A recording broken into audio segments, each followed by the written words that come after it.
জমি নিয়ে বিবাদে দুই প্রতিবেশীর গন্ডগোলে উত্তপ্ত ফারাক্কার বিন্দুগ্রাম। হাসুয়া, রড, লাঠিসোঁটা দিয়ে মেরে রক্তাক্ত করে দেওয়া হলো এক মহিলা সহ 4 জনকে।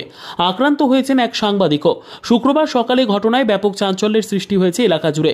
গুরুতর জখম অবস্থায় ফারাক্কার বেনিয়াগ্রাম হাসপাতালে ভর্তি করা হয়েছে মোশাররফ শেখ ওরফে রনি, গিয়াসউদ্দিন শেখ এবং শাহনওয়াজ শেখকে। জখম হয়েছেন পারুল বিবি নামে এক মহিলাও। খবর দেওয়া হয়েছে ফারাক্কা থানার পুলিশকে। আক্রান্তদের মধ্যে মোশাররফ শেখ ওরফে রনি ফারাক্কার একটি নিউজ পোর্টালের সাংবাদিক। জানা গিয়েছে, বেশ কিছুদিন ধরেই ফারাক্কার বিন্দুগ্রাম এলাকার গিয়াসউদ্দিন শেখের সঙ্গে সেনাউল শেখের জমি নিয়ে বিবাদ চলছিল। অভিযোগ, গিয়াসউদ্দিন শেখের বাড়ির পাশে থাকা 3 কাঠা জমিতে অবৈধভাবে দখল দেওয়ার চেষ্টা করছিল তারা। এর আগেও বেশ কয়েকবার ঝামেলার সৃষ্টি হয় জমি নিয়ে। বিষয়টি নিয়ে ফারাক্কা থানায় লিখিত অভিযোগ করলেও ফারাক্কা থানা কোনো রকম পদক্ষেপ গ্রহণ করেনি বলেও অভিযোগ। এদিকে নিজেদের জমিতে আজ শুক্রবার পাঁচিল দিতে গিয়ে বাধে বিপত্তি। পাঁচিল দেওয়ার সময় হঠাৎ সেনাউল শেখ, মানারুল শেখ এবং কালু শেখ নামে 3 প্রতিবেশী হঠাৎ হাসুয়া, রড, লোহা, লাঠি নিয়ে আক্রমণ করে। মেরে মাথা ফাটিয়ে দেওয়ার পাশাপাশি রক্তাক্ত হয়ে যান সাংবাদিক মোশাররফ শেখ ওরফে রনি, গিয়াসউদ্দিন শেখ এবং শাহনওয়াজ শেখ। গন্ডগোলের পর তড়িঘড়ি তাদের উদ্ধার করে বেনিয়াগ্রাম হাসপাতালে নিয়ে আসা হয়। গন্ডগোলের ঘটনায় ফারাক্কা থানার দ্বারস্থ হয়েছেন আক্রান্ত পরিবারের সদস্যরা। স্থানীয় প্রভাবশালী এক তৃণমূল নেতার মদতে অভিযুক্তরা তাদের মারধর করেছে বলেও অভিযোগ করেছেন আক্রান্তরা। অভিযুক্তদের বিরুদ্ধে ফারাক্কা থানার দ্বারস্থ হয়েছেন তারা। পুরো ঘটনার তদন্ত করে অভিযুক্তদের দৃষ্টান্তমূলক শাস্তি ও সমস্যা সমাধানের দাবি জানিয়েছেন আক্রান্তরা। এদিকে জমি বিবাদের গন্ডগোলের ঘটনায় এখনো পর্যন্ত অভিযুক্ত পক্ষের প্রতিক্রিয়া নেওয়ার জন্য সেনাউল শেখকে একাধিকবার ফোন করা হলেও রিসিভ না করায় তাদের কোনো রকম প্রতিক্রিয়া পাওয়া যায়নি।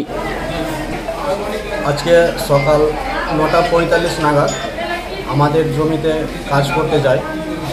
কাজ করি, সেই সময় পিছন দিক থেকে 3 জন, মানারুল, সানাউল ও কালু, এরা 3 ভাই পিছন দিক থেকে এসে আমাদেরকে তালোয়ার নিয়ে হামলা করে এবং আমার কাকু এবং আমার ভাই এতে আহত হই। আমার গলায় লেগেছে, হাতে লেগেছে। তলোয়ারি নিয়ে এসেছিল। আমাদের এই জমি দীর্ঘদিন ধরে আমরা করে খেয়ে আসছিলাম।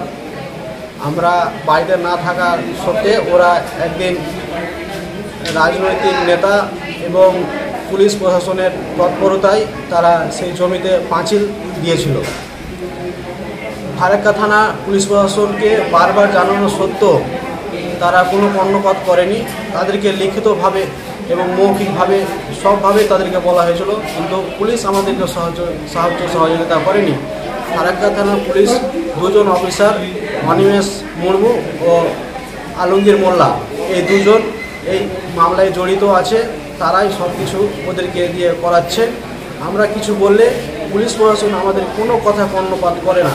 তাদেরকে গ্রামে সালিশ বসার জন্য বলা হয়েছিল, তারা কিন্তু সেই সালিশে বসেনি এবং ফারাক্কা থানা থেকে একটি লিখিত অভিযোগের মাধ্যমে থানায় একটি মীমাংসা করার জন্য ডাকা হয়েছিল, তবুও তারা আসেনি।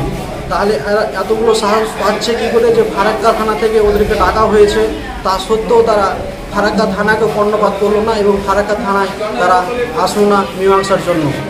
এটা পুরোপুরি একেবারে রাজনৈতিক মদত এবং ওই 2 অফিসার তাদের সাহায্য সহযোগিতা করছে। আমাদের কথায় কোনো কর্ণপাত তারা করছে না। মোশাররফ শেখ, বাড়ি বিন্দুগ্রাম।